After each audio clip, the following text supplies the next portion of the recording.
A Wiper Democratic Movement leader Kalonzo has threatened to mobilize for a countrywide demonstration if the government insists on implementing the new university funding model. This even as President William Ruto held a town hall meeting to address concerns raised in the education sector. Gina Kirori reports.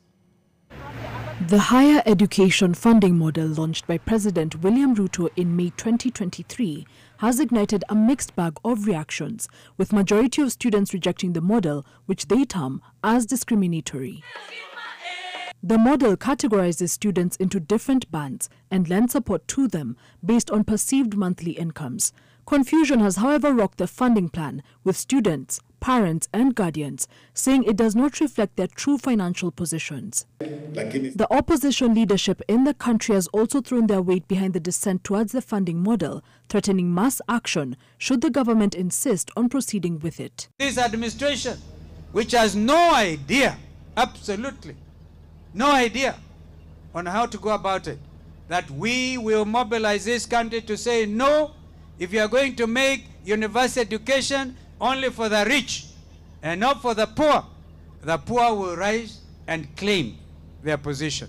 A section of leaders from the coastal region have also criticized the funding model, stating that its implementation is wanting. Hii funding model, kusema la kweli, mimi nilikuwa kwenye presidential working party, and we are the ones who proposed that kind of funding model.